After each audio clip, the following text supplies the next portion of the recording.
बिस्मिल्लाहिर्रहमानिर्रहीम। अस्सलामुअलैकुम नाज़रीन, आप देख रहे हैं चिराग बातिन। नाज़रीन, आज की वीडियो में अलिफ लाम मीम पर बात होगी। अलिफ लाम मीम जैसे हुरूफ जो कि हुरूफ मुक़त्तिआत की सूरत में कुरान में मौजूद हैं, क्या आपने कभी सोचा है कि इन हुरूफ के माना क्या हैं?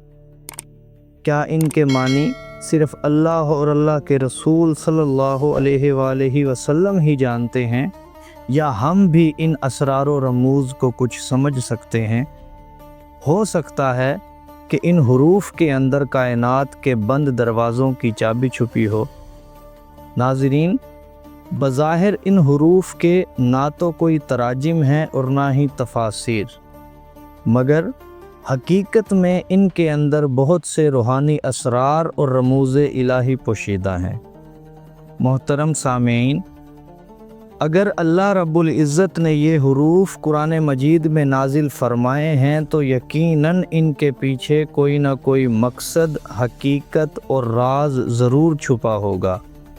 आज की वीडियो में हम इसी राज को समझने की कोशिश करेंगे। नाज़रीन, शरीयत में हुरूफ मुक़त्तिआत को अल्लाह रब्बुल इज़्ज़त के राज़ों में से शुमार किया जाता है। इनके हकीकी मानी अल्लाह और अल्लाह के रसूल सल्लल्लाहु अलैहि वसल्लम ही बेहतर जानते हैं। हज़रत अब्दुल्लाह इब्न मसऊद रज़ी अल्लाह ताला अन्हो से मरवी है, आप के हुज़ूर अलैहिस्सलातु वस्सलाम ने इरशाद फरमाया, अलिफ लाम मीम कुरान के असरार में से है जिनको समझने के लिए अल्लाह रब्बुल इज़्ज़त की ख़ास मार्फत ज़रूरी है। याद रखिएगा, इन ख़ास हुरूफ को बाइसे रहमत व बरकत माना जाता है और इनकी ताकत से दुनियावी नेमतों के साथ साथ रूहानी ताकतें भी हासिल की जा सकती हैं। हज़रत हसन बसरी रहमतुल्लाह अलैह फरमाते हैं कि कुरान मजीद में हर चीज़ का इल्म है और कुरान मजीद का इल्म उन हुरूफ में है जो सूरतों के आगाज़ में आते हैं। कहा यह जाता है कि अगर कोई शख्स अलिफ लाम मीम में छुपे राज़ों को जान ले तो उसे कायनात में छुपे ख़जानों की चाबी मिल जाती है और उसको अल्लाह रब्बुल इज़्ज़त की तरफ से वो रूहानी उलूम हासिल होते हैं जो कि आम्मतुन नास की अक्लों से मावरा हैं। बाज़ मुफस्सिरीन का ये मानना है कि अल्लाह रब्बुल इज़्ज़त ने इन हुरूफ मुक़त्तिआत का इल्म किसी भी शख्स को अता नहीं किया, जबकि मुफस्सिरीन की एक जमात का मानना है और कुल औलिया और सूफिया कराम का मानना है कि इन हुरूफ का इल्म अल्लाह रब्बुल इज़्ज़त ने अपने महबूब नबी मकीन गुंबद खज़रा सल्लल्लाहु अलैहि वसल्लम के कल्बे अतहर पर नाजिल फरमाया है और हुज़ूर अलैहिस्सलातु वस्सलाम ने सिर्फ़ और सिर्फ ख़ास सहाबा कराम और अहले बैत अतआर अलैहिमुस्सलाम को सीना बसीना मुंतकिल फरमाया है।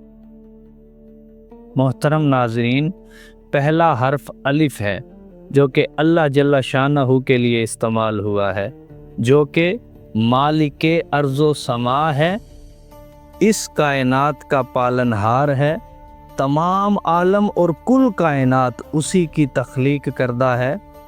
यानी अलिफ से मुराद अल्लाह रब्बुल इज़्ज़त की ज़ाते बाबरकात है। दूसरा हर्फ है लाम जो कि ला के लिए स्टैंड करता है। ला कहते हैं नफ़ी को। याद रखिएगा, इस्लाम की बुनियाद ही नफ़ी पर है, इसीलिए कलमा तैयब की इब्तदा भी ला से होती है, ला इलाहा इल्लल्लाह। यानी जब भी कोई शख्स दायरा इस्लाम में दाखिल होता है तो वो नफ़ी से इब्तदा करता है। पहले वो अपने साबका तमाम अकायद की नफ़ी करता है, ला इलाहा, और फिर इल्लल्लाह, पहले नफ़ी करता है उसके बाद असबात करता है। सूफिया फरमाते हैं हत्ता के ज़िक्र की इब्तदा भी नफ़ी असबात से होती है। ज़िक्र शुरू करने से पहले कल्ब पर नफ़ी असबात की ज़रब लगाते हैं, इसीलिए नफ़ी असबात को ज़िक्र की बिस्मिल्लाह भी कहा जाता है। نفی کرنے سے کیا ہوتا ہے؟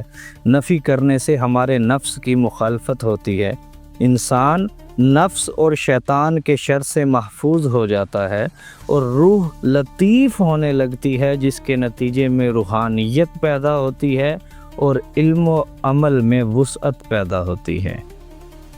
تیسرا حرف ہے میم، جس سے مراد محمد صلی اللہ علیہ وآلہ وسلم ہے۔ حرف میم ذات محمد صلی اللہ علیہ وآلہ وسلم کو ظاہر کرتا ہے۔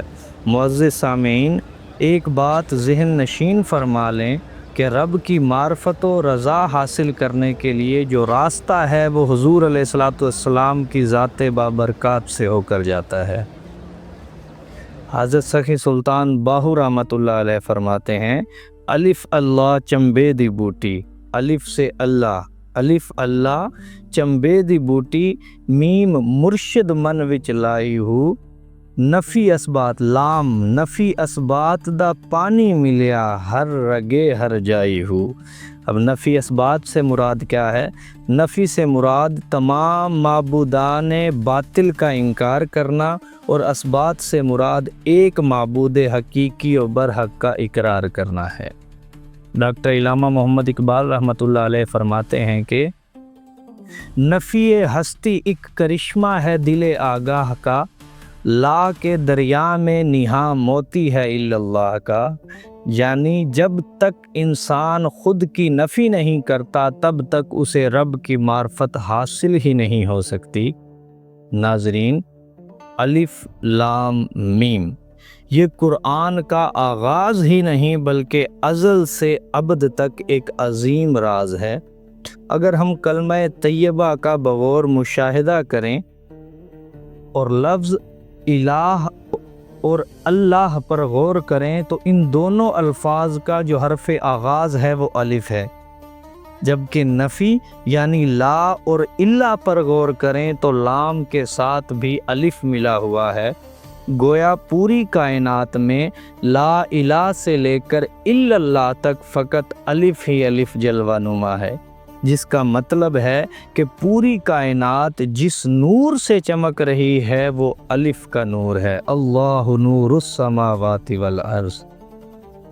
اور جب اس الف نے اپنا اظہار چاہا، یعنی الف نے چاہا کہ کوئی مجھے پہچاننے والا ہو، جب الف نے تخلیق کی صورت میں اپنا ظہور کرنا چاہا تو نفی اسبات یعنی الف اور لام کے ساتھ میم کو متعین کر دیا۔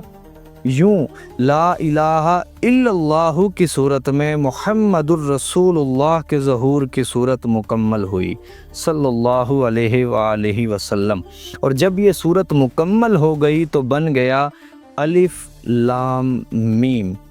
پھر میم یعنی صورت محمدی میں الف کا ظہور ہو گیا، حقیقت محمدی میں الف کا ظہور ہو گیا۔ اب قیامت تک کے لیے اعلان ہو گیا کہ جس نے الف کو دیکھنا ہو وہ میم کو دیکھ لے، اور الف لام میم کو یکجا کر کے قرآن کے آغاز میں رکھ دیا گیا۔ اب الف سے اللہ، لام سے لا الہ الا اللہ یعنی نفی اسبات، اور میم سے محمد صلی اللہ علیہ وآلہ وسلم۔